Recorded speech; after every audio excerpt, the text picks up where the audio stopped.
Is real love truly dependent on just one day? Or is this day slowly distancing us from our identity? February 14th, red roses, heart-shaped balloons, colorful cards. But do you know that the roots of this day lie not in love, but are deeply embedded in ancient Roman pagan rituals, sexual freedom, and mythological beliefs? It is a festival first born from the era of ignorance, then given a religious hue by the church, and today turned into a multi-billion-dollar business by the corporate world. The question is not whether Islam is an enemy of love. The question is whether everything sold in the name of love is truly love. When relationships with non-mahrams are labeled as romance, when modesty is called backwardness, and when sin is wrapped in roses and presented beautifully, then remaining silent also becomes a crime. Today, we will discuss the real truth of Valentine's Day, its history, and the ideological attack hidden behind it, one that is targeting our generation, our values, and our Islamic identity. This is not just one day. This is an ideology. In human society, the concept of festivals is not limited merely to the expression of joy. Rather, they reflect a nation's beliefs, history, and moral priorities. In the modern era, Valentine's Day has emerged as a global cultural phenomenon, promoted as Valentine's Day or Day of Love through marketing and media, reaching every segment of society. However, when examined from a scholarly, historical, and Sharia perspective, its background reveals pagan beliefs, Roman mythology, and trends that clash directly with Islamic ethics. Islam is a complete code of life that not only reforms the individual, but also establishes boundaries and limits for building a pure society. This video provides a detailed analysis of the reality of Valentine's Day, its historical evolution, and its Sharia ruling in the light of the Qur'an and Sunnah, so that it can serve as an excellent foundation for a video. To understand Valentine's Day, it is essential to study the religious structure of the ancient Roman Empire, as the foundations of this festival are purely rooted in pagan rituals. In ancient Rome, a festival called Lupercalia was celebrated on February 15th. According to their belief, it honored a she-wolf deity who had nursed their founders. During this festival, the goddess Juno, considered the protector of women and marriage, was also worshipped. In that era, this day was observed as a carnival of sexual freedom and licentiousness. Men and women were paired through lottery tickets, and these couples would live together for a year. When Christianity became the official religion of Rome, the Church did not completely eradicate these pagan customs, but instead St. Valentine. Historical accounts about St. Valentine vary. The most popular story claims that Roman Emperor Claudius II had banned soldiers from marrying, believing married men were not good warriors. St. Valentine defied this order by secretly performing marriages for young couples, for which he was executed on February 14th. Another narrative says he was put to death for inviting people to abandon idolatry and accept Christianity. These various legends were later romanticized to form the basis of Valentine's Day. Even some Christian priests in different eras condemned the superstitions associated with this day. From an Islamic viewpoint, the acceptability of any festival depends on its origins and its effects. The primary Sharia issue with Valentine's Day is tashabbuh bil kuffar, imitating non-Muslims. Allah Almighty has repeatedly commanded the believers in the Qur'an not to follow the path of those who went astray or incurred His wrath. The Qur'an states that Allah has prescribed a specific Sharia and way of life for every nation, so Muslims must preserve their distinct religious identity.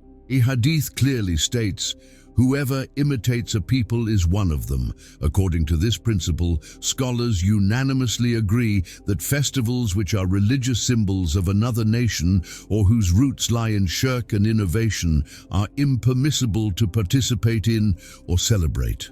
Since Valentine's Day is a continuation of Roman pagan ignorance and is linked to Christian beliefs, celebrating it goes against Islamic honor and creed. The hadith also mentions that every nation has its own days of celebration, and Allah has granted Muslims the best festivals.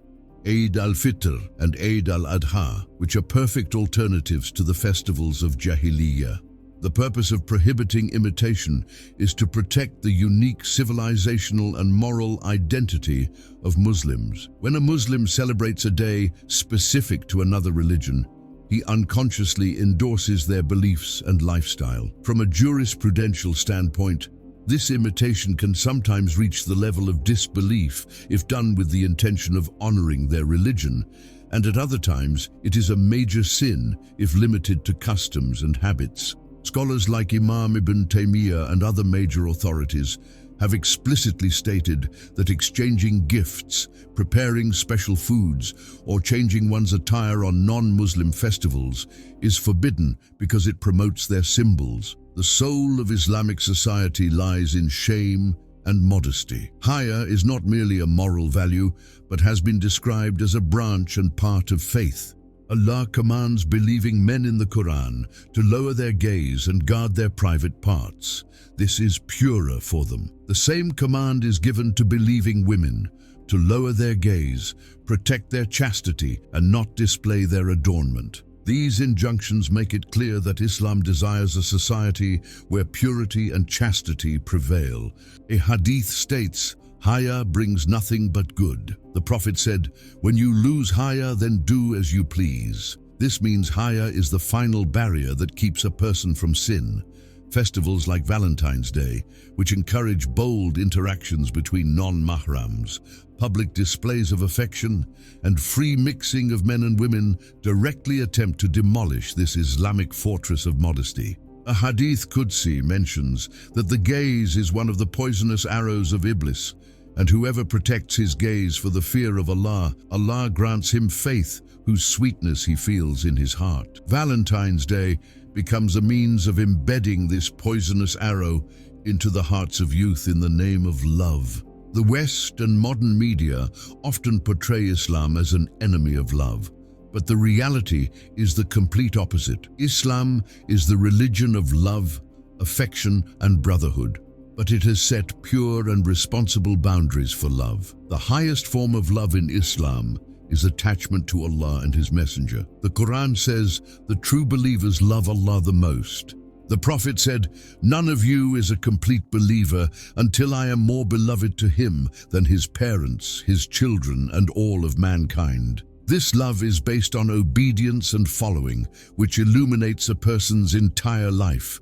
In human relationships, Islam describes the love between husband and wife as one of Allah's great signs. Allah says, "And among His signs is that He created for you mates from among yourselves, that you may dwell in tranquility with them, and He has put love and mercy between you." This is love founded on the sacred covenant of nikah, where both fulfill each other's rights and become a source of peace and protection for one another. A hadith states, "Nothing better has been seen for two people who love each other than marriage." In Islam, love is not merely an emotion, but a combination of responsibility, loyalty, and sacrifice that lasts a lifetime, not just one day. In contrast, the love promoted by Valentine's Day is actually another name for lust, temporary pleasure, and irresponsible relationships. There is no distinction made between true love and immorality. Islam rejects every form of love that violates the limits of Allah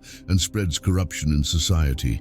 There is no room in Islam for romantic involvement with non-mahrams, because Allah has commanded, "Do not even approach fornication, for it is indeed a shameful deed and an evil way." Valentine's Day is a failed attempt to adorn this evil path with flowers and colorful cards.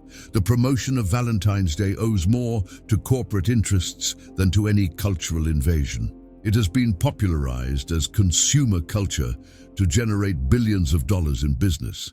The extravagant spending on flowers, gifts, chocolates, and hotel bookings on this day is blatant wastefulness and contradicts Islamic teachings. The Qur'an calls those who waste money brothers of Satan, and the expenditure on Valentine's Day is purely for show and impermissible purposes. Socially, This festival is destroying the morals of the younger generation. Events held in colleges and universities on this day often lead to harassment of female students and the promotion of immodesty. The media presents it as a day to renew love, implying that love only exists in non-marital relationships. This diminishes the importance of the family system and increases the tendency among youth toward temporary and illicit relationships instead of nikah. Islam had placed love and mercy as a source of peace within the four walls of the home. Valentine's Day drags it into the marketplace and streets, exposing and dishonoring it. Its effects are not limited to ethics. It also creates psychological pressure. Young people who do not participate in these activities begin to feel deprived, which can lead to feelings of inferiority and depression. Islamic teachings guide us toward contentment and a pure lifestyle, where a person's honor comes from taqwa and character, not from how expensive a gift they give to express so-called love. In the end, it must be clearly understood that Valentine's Day is not a harmless cultural activity or an innocent means of expressing emotions. It is an ideological package that presents specific beliefs, values, and lifestyles wrapped in the attractive cover of love. Islam does not teach us to hate love. Rather, Islam is the only religion that has bound love with honor, responsibility, and permanent commitment.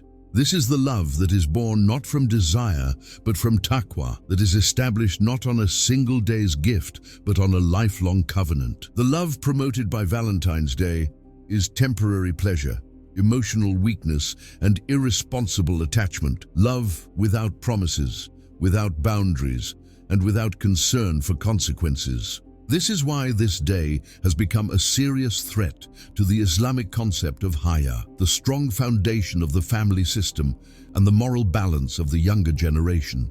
As Muslims, we must ask ourselves, are we truly the guardians of our identity, or are we unconsciously adopting the ideologies of others? Islam has taught us not imitation, but leadership. It has given us the right to love, but within the limits set by Allah, to have emotions, but with responsibility, and to celebrate joy, but without sacrificing our identity. Therefore, the real question is not whether to celebrate Valentine's Day or not. The real question is whether we will accept an ideology that calls sin, fashion, immodesty, freedom, and desire love. It is time to tell our generation that love is not a spectacle for one day, but a sacred trust. A trust that remains secure only within the bounds of nikah and flourishes only within the protection of haya. If we fail to recognize our values, future generations will not forgive us. The choice is in our hands today. Either we keep chasing colorful cards, or we embrace that pure love which draws us closer to Allah and leads us toward a strong, dignified society.